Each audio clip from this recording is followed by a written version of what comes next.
Monaco isn't a country, it's a pressure chamber for capital. 2 square kilometers carved between the sea and the cliff, engineered for wealth preservation, not tourism. No sprawl, no questions, just a sovereign vault with a flag. You don't move to Monaco for the view, you move to vanish. No income or wealth tax, no capital gains, just silence, bought by the square meter and guarded by policy. It's not a place that hides your money, it's a place that makes hiding unnecessary. At street level, it glows. Yachts docked like naval artillery, marble balconies dripping orchids, the casino gleaming under Riviera haze. But that's the wrapper. The core isn't gold, it's ghosted. Wealth here doesn't flaunt, it resides.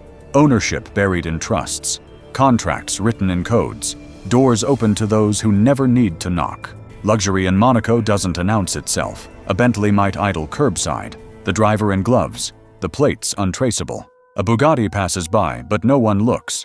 That's the protocol. Attention is a liability. Visibility is failure. The ultra-wealthy here dress like they're trying not to be noticed, because they are. Apartments don't boast bedrooms, they sell meters. A 160 square meter flat moves for $30 million without an open house or a whisper in the press.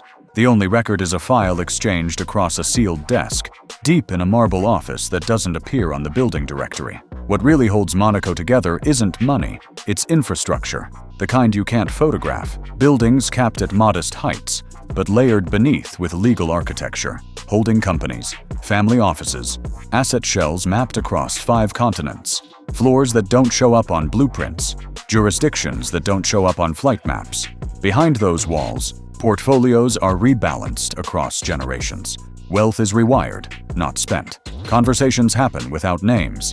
Documents exist without destinations. This is where capital sleeps with its eyes open. Monaco doesn't shine, it absorbs. Rising above the Riviera, both literally and symbolically, is the Palais Princier, the Prince's Palace. A 12th century fortress perched on the Rock of Monaco, it watches over the microstate, like a monument to continuity. The Grimaldi family doesn't just reign, they host, and their guests aren't influencers or royalty. They're oil heirs, shipping dynasties, sovereign wealth funds, and billionaires whose names never make headlines, by choice, not chance.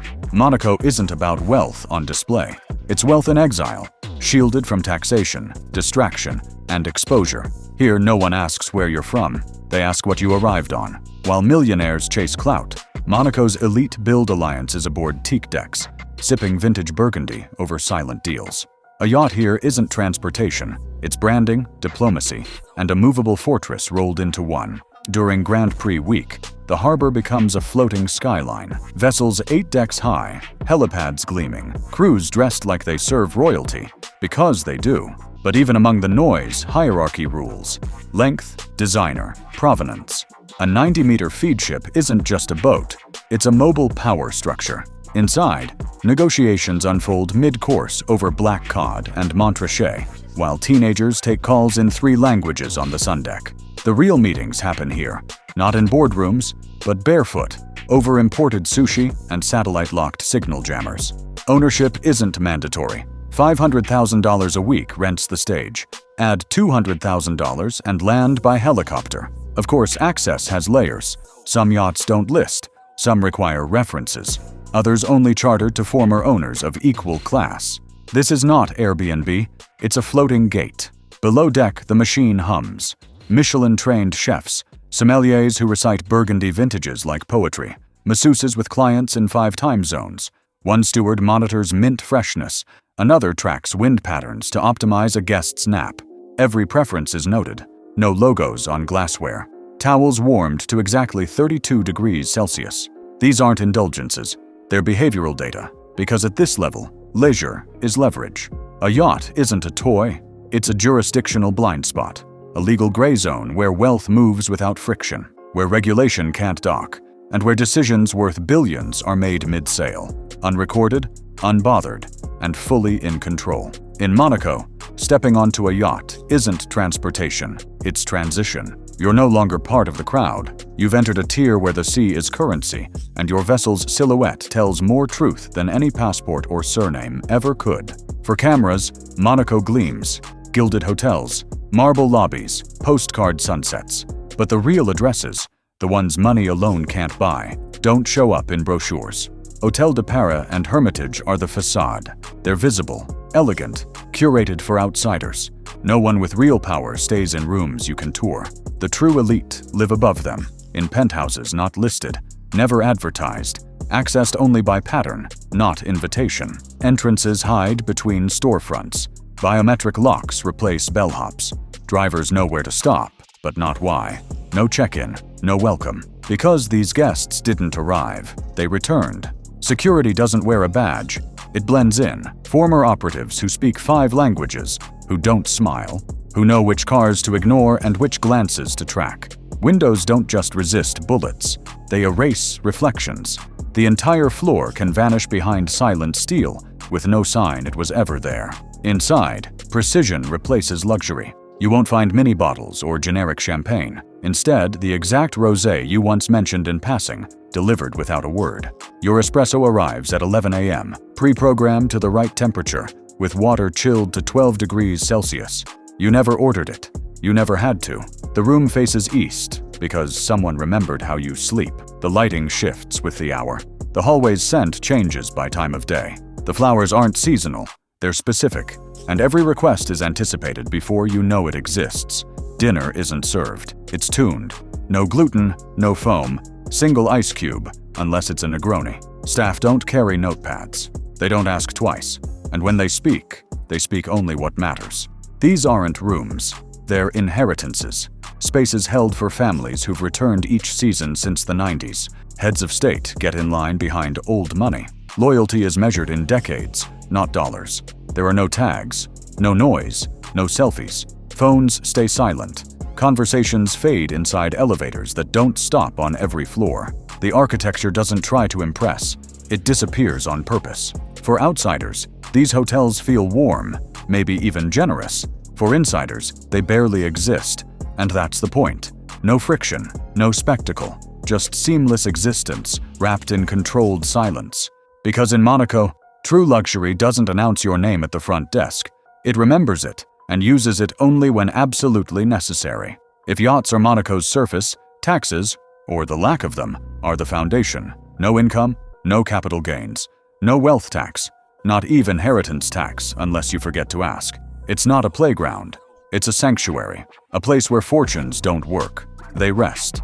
In a world tightening its grip on capital, Monaco remains the exception. Legal, sovereign, indifferent to how much you make, so long as you bring it here. You don't need to earn in Monaco. You just need to live here.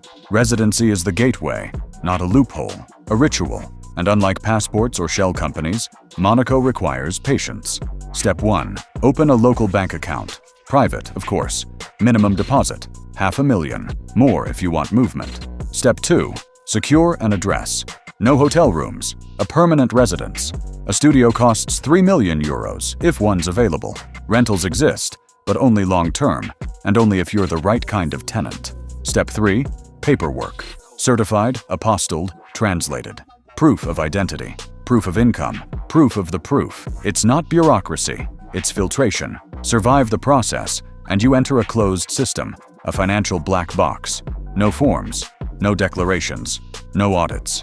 You can live in Monaco, invest from London, and move money through Singapore, all without your wealth touching scrutiny. This isn't evasion, it's jurisdictional design. Monaco wrote the rules decades ago, and hasn't touched them since. Once a year, the mask slips. Monaco roars. The Grand Prix begins. For 72 hours, carbon fiber replaces silence. The track winds past banks, palaces, and yachts the size of buildings. The race itself is background noise.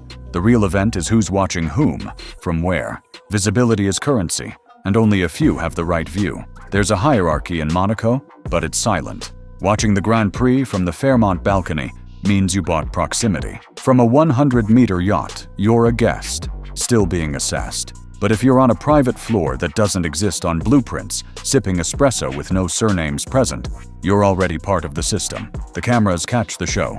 Champagne showers, celebrity sunglasses, and disinterested models. But the real business happens behind soundproof glass. Oil rights, mergers, dynastic alliances, all negotiated in whispers over caviar, with no documentation but perfect memory. The paddock is performance. The power is elsewhere. Aboard yachts, in penthouses, on terraces where conversations sound casual but move capital. No photos, no notes, no names. Sovereign wealth funds are adjusted mid-lunch. Acquisitions are low-key. The paddock is performance. The power is elsewhere. Aboard yachts, in penthouses, on terraces where conversations sound casual but move capital. No photos, no notes, no names. Sovereign wealth funds are adjusted mid-lunch. Acquisitions are locked over cocktails. Everything choreographed, nothing recorded. It's not secrecy, it's structure. A masquerade without masks. Everyone knows who's who, and no one says it. Break the code, lose the invitation. When the race ends, the yachts drift, the city exhales, and the ritual resets. F1 is just the stage. The real event is power, uninterrupted. Luxury here isn't indulgence, it's baseline infrastructure. The Carrefour near the palace stocks €30 glacier water and strawberries packed like diamonds. Not for show, for familiarity. Restaurants don't list prices for truffles. Salons fly in specialists across borders. Requests aren't made, they're expected. Personalized service isn't luxury, it's protocol. Florists match your mood. Baristas know your jet lag. Stylists arrive from Geneva unprompted. Everything runs quietly, seamlessly, and invisibly, calibrated to lives where nothing feels rare. In Monaco, extravagance isn't treated as reward. It's treated as normal. No headlines, no fanfare. Billionaires close 9-figure exits, buy $38 million apartments, and disappear behind tinted glass. Helicopters lift off without goodbyes. Success doesn't echo here, it vanishes. And when the season ends, Monaco doesn't fade. It sleeps. Curtains drawn, yachts gone, silence restored, until the next arrival lands. Seen by no one, known by everyone.